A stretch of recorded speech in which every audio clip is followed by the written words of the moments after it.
Perkenalkan, nama saya Imam Khalid dari Pasenaran. Ini langsung mau tanya Kiai. Dari pengaturan tadi pada fase kelima akan berdiri kembali ke Khalifahan Alamin Haji Nurul. Suaranya Ustaz, suaranya. Dalam terbentuknya khilafah ini tentu tidak ujung-ujung berdiri. Tentu ada proses yang mengawalinya lebih dahulu dengan berbagai masalah, mulai dari yang memperjuangkan khilafah dan yang menolak bahkan menentangnya. Dan kita seharusnya berada di pihak yang mana? Kita yakin dengan hadis yang mengatakan tersebut. Pertanyaannya, bagaimana cara untuk menyatukan visi para ulama dan tokoh kita untuk mendorong tegaknya khilafah? Karena yang kita tahu sekarang, ulama-ulama kita, ulama-ulama dan tokoh-tokoh kita, maka yang nasional pun itu banyak yang menentang, bahkan yang merintangnya untuk berdirinya khilafah. Apalagi untuk dunia. Ini pertanyaan. Terima kasih. Wassalamualaikum warahmatullahi wabarakatuh. Pertanyaan yang kedua. Yang kedua. Ada lagi?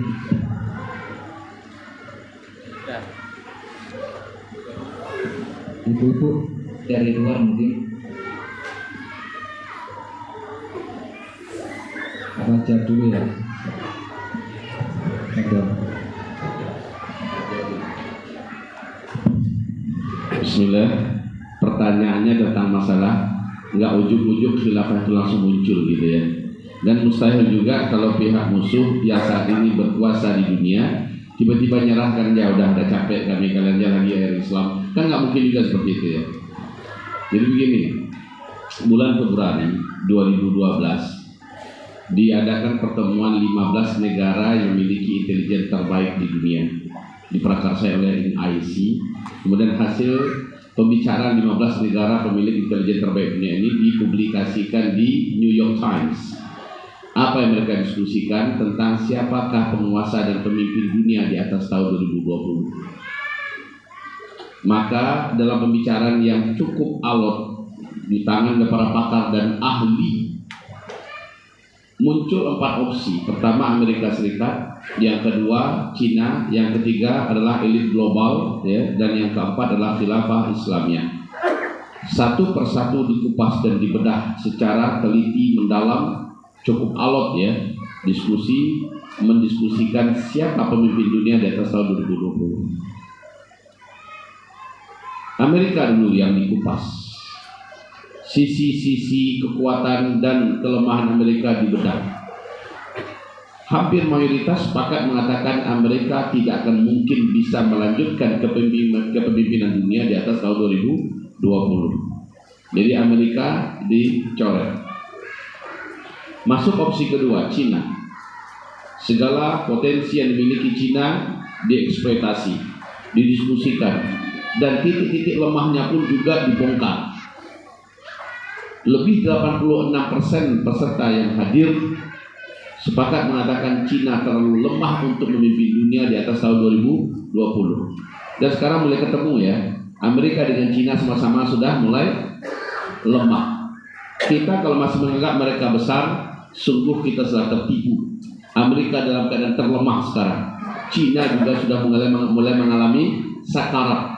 Seandainya Bapak Ibu rajinlah membuka, membedah, membaca, mendengar, Bapak Ibu tidak akan merasa kagum lagi dengan dua negara besar ini.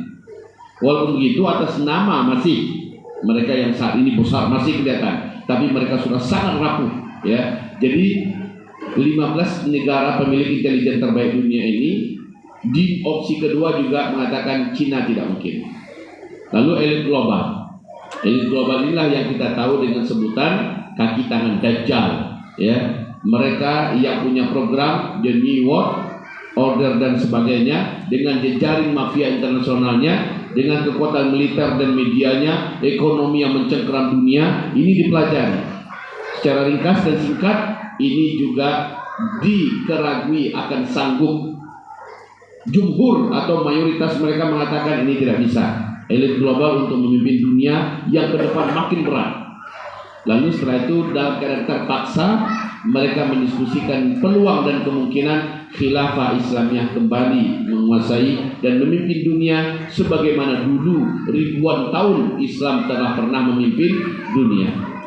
Dipelajari segala sisinya, yang lemah dari Islam hanyalah kondisi umatnya, sementara ajaran Islam tidak pernah melemah. Dan ini yang paling penting.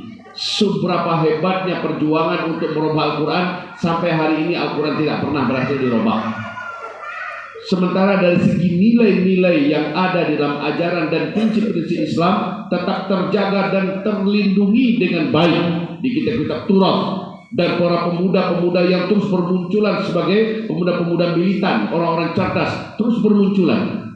Maka setelah pengkajian yang cukup mendalam, pengkajian yang jujur, mayoritas yang hadir bulat mengatakan bahwa yang akan sanggup memimpin dunia di atas tahun 2020 adalah khilafah Islamiyah. Yang ngomong ini siapa? Orang muslim, orang kafir? Para pakarnya atau orang kacang-kacangan? Para pakarnya. Mereka mengatakan yang mungkin dan bisa serta sanggup memimpin dunia kembali dan membawa dunia ini kepada tatanan yang baik hanyalah khilafah Islamiyah di atas tahun 2020. Secara terang-terangan KGB Rusia di New York Times mengumumkan 2025 khilafah Islamiyah mulai berkibar dan menunjukkan kekuatannya. Itu menurut KGB Rusia. CIA mengatakan lebih cepat daripada itu. Jadi kaum muslimin, jadi bahasa khilafah ini di Gedung Putih Amerika, di Uni Eropa dan lain-lainnya, mereka sudah begitu akrab dan mereka sangat yakin dan percaya khilafah Islamiyah adalah kekuatan real yang ke depan akan menggenggam dunia. Takbir. Kita terlepas dari apa yang dikatakan orang kafir dan mereka memang para ahli dan pakarnya. Kita sudah dapatkan janji Allah disebutkan dalam Al-Quran surah An-Nur 55 bahwa ke depan akan kembali Allah percayakan untuk orang beriman yang pejuang, untuk orang beriman yang soleh dan taat akan kembali memenangkan dan memimpin seluruh dunia. Tegak kembali khilafah Islamiyah. Cuma khilafah Islamiyah itu tidak tegak diumumkan di Jakarta, tidak tegak diumumkan di Malang, tidak di Aceh, tidak di bagian provinsi manapun, bahkan tidak di Mekah Madinah. Khilafah Islamiyah itu nanti dikumandangkan pengumumannya di Palestina, tepatnya di Baitul Maqdis dalam hadis sahih Imam Muslim. Nah, ketika itu saudaraku, hamba-hamba Allah, ternyata dari urutan hadis-hadis Nabi akhir zaman, Baitul Maqdis berhasil mengumandangkan khilafah Islamiyah itu saat Israel telah diporak-porandakan. Peta Yahudi, Israel Yahudi juga telah dihapus dari peta dunia. Khilafah Islamiyah dikumandangkan. Pada saat itu seluruh dunia masih sibuk dalam darah-darah yang bertumpahan, perang di mana-mana, tapi yang paling duluan aman adalah Palestina. Seluruh kekuatan orang-orang beriman, para mujahidin, orang-orang soleh, orang-orang kuat, semuanya merapat ke Palestina dan mereka hijrah tinggal di sana. Sesuai dengan hadis sahih Imam Muslim lagi, di mana kata Rasulullah kepada Abdullah ibnu Rawahah, tempat yang teraman di akhir zaman adalah Palestina. Itu ditandai dengan diumumkannya khilafah Islamiyah. Jadi kalau khilafah Islamiyah sudah diumumkan, maka pergilah ke Palestina, hijrahlah ke sana. Namun tidak sembarangan orang-orang terpilihlah yang akan ditunjuk oleh Allah untuk bisa masuk ke sana, tinggal di situ. Saat itu terjadi kata Rasulullah, Madinah sedang berdarah-darah, Mekah sedang berdarah-darah, dunia sedang berdarah-darah, perang, bencana, kelaparan dan tragedi kemanusiaan di mana-mana mengerikan. Itulah dia huru-hara dan fitnah akhir zaman. Tapi yang aman saya adalah Palestina. Jadi maaf, untuk menuju kepada Palestina kembali berdaulat memimpin seluruh dunia, seperti yang dikatakan Rasulullah SAW, hanya satu jalurnya, yaitu jihad.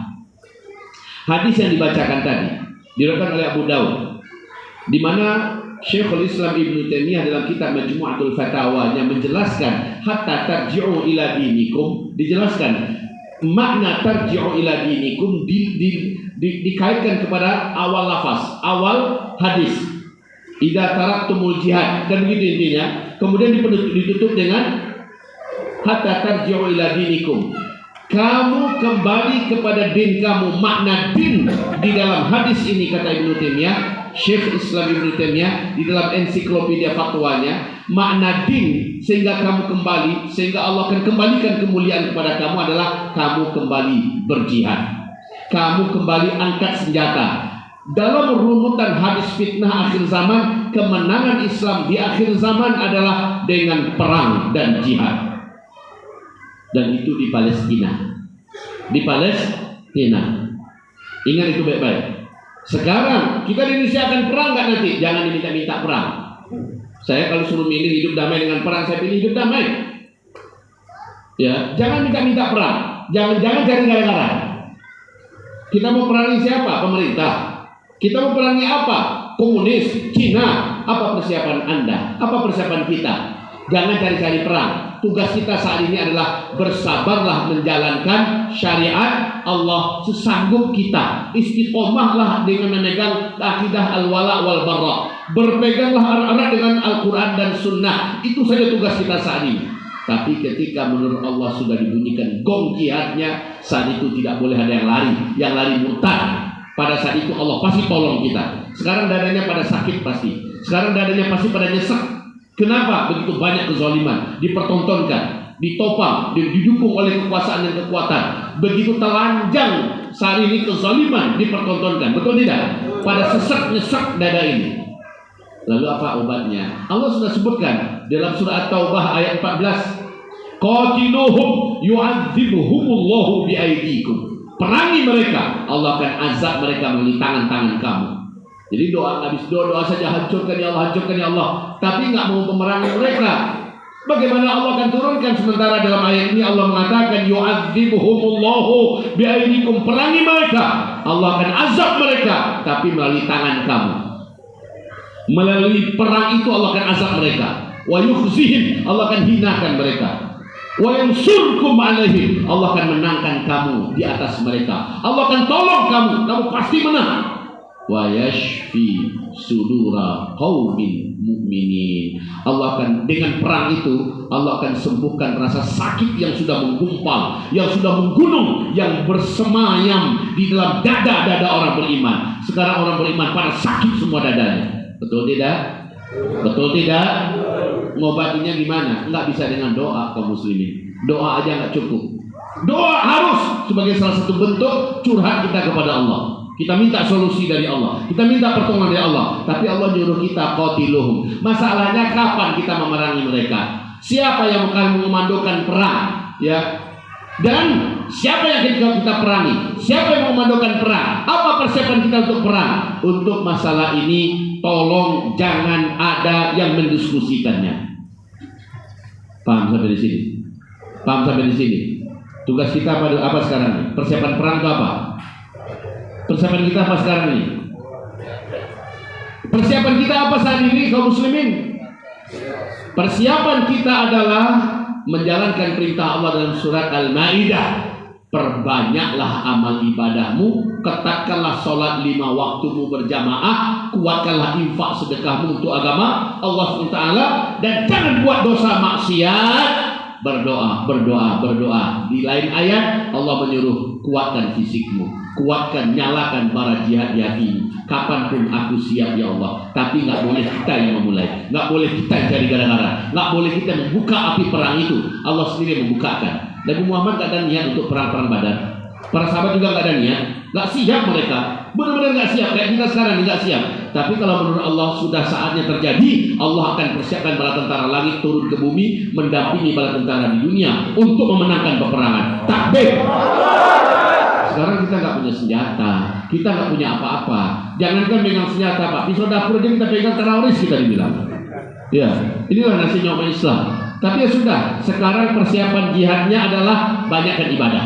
Itu dia. Persiapan jihadnya adalah jangan maksiat, banyak hebatkan doa, terus gali ilmu tentang fikih jihad, dan hidupkan bara jihad di negara. Kapan pun siap ya Allah. Tapi jangan kita jadi gara-gara. Paham sampai di sini? Paham sampai di sini? Jadi kemenangan di akhir zaman apa jalurnya? Seminar, demonstrasi, ceramah-ceramah dakwah tabligh akbar, Enggak. Yang di sana, yang di pusat sana sudah berani ngomong, mau demo kalian 3 bulan untuk turun, mau bogok makan kalian sampai mati, kami tidak akan bergeming. Tapi kayak gitu Pak. Jadi dengan demo akan menang. Enggak, kita akan menang nanti memang dengan perang. Ini bahasa saya vulgarkan dan tetap tidak akan pernah saya cabut. Di akhir zaman kemenangan Allah berikan melalui jalur perang. Tapi perang itu jangan diminta, jangan dicari dan nggak boleh memulai. Ya, tidak boleh cari gara-gara. Mudah-mudahan dipahami sampai saat ini. Kuatkan fisik antum. Tinggalkan rokok. Lari 100 meter, 200 meter.